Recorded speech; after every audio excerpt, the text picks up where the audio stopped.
মানে সর্বশেষ যে ছাতাটা আছে সেই ছাতাটা নিয়ে এবার নাড়াচাড়া। ডক্টর মোহাম্মদ ইউনুসকে নিয়ে আজকে সার্জিস যে ঘটনা ঘটিয়েছে এটা স্পষ্টত বেয়াদবি। কেন বেয়াদবি? দেখেন, এরাই কিন্তু ডক্টর মোহাম্মদ ইউনুসের নিয়োগকর্তা। ডক্টর মোহাম্মদ ইউনুস সরাসরি বলেন কিন্তু কথাটা। এরপরে এই যে টোটাল সিচুয়েশন গুলো যা হচ্ছে, এরা যে মৌজ ফুর্তি বা কিছু কিছু জায়গায় অনেকে যে লাইফটা লিড করছে, টোটালটা কিন্তু ডক্টর মোহাম্মদ ইউনুসের আশীর্বাদ। আর এই সিচুয়েশনে এসে সে ডক্টর মোহাম্মদ ইউনুসকে বলছে যে doctor Mohammad Yunus red line cross করছেন। তেমন কি ডক্টর মোহাম্মদ ইউনুসকে তোমরা দৌড়ে নামাই দিবা?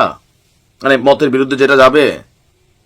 আমরা তো 5ই আগস্টের পর এখানে কি দেখছি যে সমন্বয়কদের শুধুমাত্র এখানে যারা আছে দল তৈরি করা, নিজস্ব একটা টিম তৈরি করা, রাজনীতি করা। দেশ ও জনগণের জন্য ভাই কি করছো? খালি মুখে মুখে আওয়ামী লীগের বিচার চাওয়া ছাড়া এই সরকারগুলোতে বসার পরে, সংস্কার কমিশনগুলোতে বসার পরে এই ছাত্র উপদেষ্টারা বলেন বাকিরা, মানে দেশের জন্য কি হয়ে গেছে, সামহাও এখানে কি হচ্ছে। এবার সে ডক্টর মোহাম্মদ ইউনুসকে নিয়ে আমি আশ্চর্য হলাম যে এদের স্টেটাসটাতে সার্জিদ একটা স্টেটাস শেয়ার করছে যে doctor Mohammad Yunus red line cross করছেন। তো যিনি স্টেটাসটা লিখেছেন তিনি আপনার কি লিখেছেন স্টেটাসটাতে দেখেন। স্ট্যাটাসটা যিনি লিখেছেন আমি তার নাম জানি না, ভেরিফাইড প্রোফাইল একটা স্ট্যাটাসে শেয়ার করছেন যে ডক্টর ইউনুস গতকাল একটা রেড লাইন ক্রস করেছেন। উনি বলেছেন আওয়ামী লীগ ইলেকশনে আসবে কিনা এটা তারা ডিসিশন নেবে। রাইট, আমি আগে থেকে বলছি যে ডক্টর মোহাম্মদ ইউনুস তিনি আওয়ামী লীগকে নিষিদ্ধ করবেন না, এই কথা বলার কোনো অধিকার ডক্টর ইউনুসের নাই। কারণ আওয়ামী লীগ নির্বাচনে অংশগ্রহণ করবে কিনা সেটা ডিসিশন নেবে দেশের মানুষ। রাইট, 5ই আগস্ট মানুষ আওয়ামী লীগের ব্যাপারে তাদের ডিসিশন জানাই দিছে। বাবা 5ই আগস্টের পর আজকের দিন পর্যন্ত যা ঘটছে এই দেশে, যা দেখতেছে মানুষ, সেখান থেকে অনেকের চিন্তা হচ্ছে যে আসলে ঘটনা কি তখন ঠিক ছিল কিনা। এরকম সন্দেহের জায়গায় তৈরি কেন হয়েছে? সমন্বয়কদের কারণে, এদের বিভিন্ন অ্যাক্টিভিটিসের কারণে মানুষ নিজেরাও এখন বিরক্ত। ভালো জায়গাটা থেকে বিরক্তের জায়গাটা কিন্তু বেশি তৈরি হয়ে গেছে। ইউনুস সাহেবের প্রতি কারোর কোনো দ্বিমত নাই, ওনার হিসাবটা আলাদা। আচ্ছা, এরপরে বলা হচ্ছে যে তারপরেও যদি আরো প্রয়োজন হয় গণভোট হোক, গণভোটে মানুষ বলুক আওয়ামী লীগ নিষিদ্ধ হওয়া উচিত কিনা, বাট কোনোভাবেই আওয়ামী লীগকে ডিসিশন নেওয়ার অধিকার দেওয়া যাবে না। ইউনুস সাহেবকে মনে রাখতে হবে তাকে আমেরিকা কিংবা ইউরোপের এম্বাসি ক্ষমতায় বসায়নি, ক্ষমতায় বসেছে এই দেশের মানুষ। তাকে এই দেশের মানুষের কথা মতোই দেশ চালাতে হবে, আমেরিকা বা ইউরোপের কথা মতো না। আচ্ছা, তো এই দেশের মানুষের কথা কোনটা?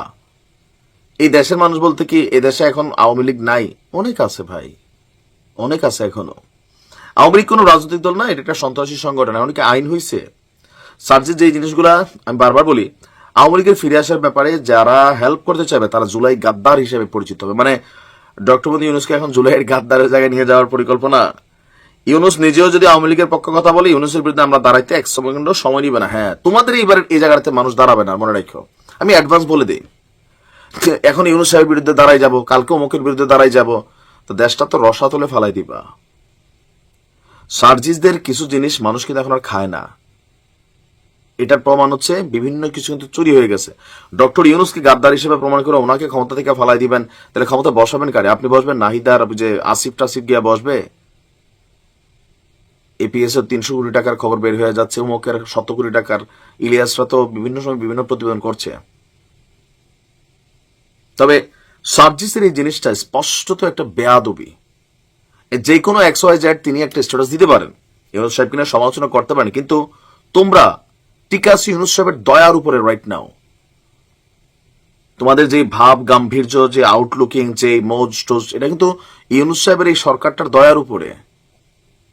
এই সরকার গিয়ে বিএনপি সরকার আসলে তখন সিচুয়েশনটা আমরা তো নিউজ করবোই, তাই না? তখন দেখো ইউনুস সাহেবের সমালোচনা অন্যরা করতে পারে একরকম, কিন্তু তোমরা গাদ্দার হিসাবে একদম 1 সেকেন্ড লাগে না ভাই। এগুলা তোমাদের জায়গা থেকে কি সঠিক? এগুলা এরকম একটা স্ট্যাটাস শেয়ার দেওয়া মানে তুমি এটাকে সমর্থন জানাইলা, আবার ইউনুস সাহেবকে ফালাই দিবা তোমরা নাকি? তাহলে কারা এনে বসবা? তোমরা নিজেরা বসবা? আগাগোড়া এক একজনের চরিত্র মানুষের জানা হয়ে গেছে। মানে সুখে থাকলে ভূতে কিলায়।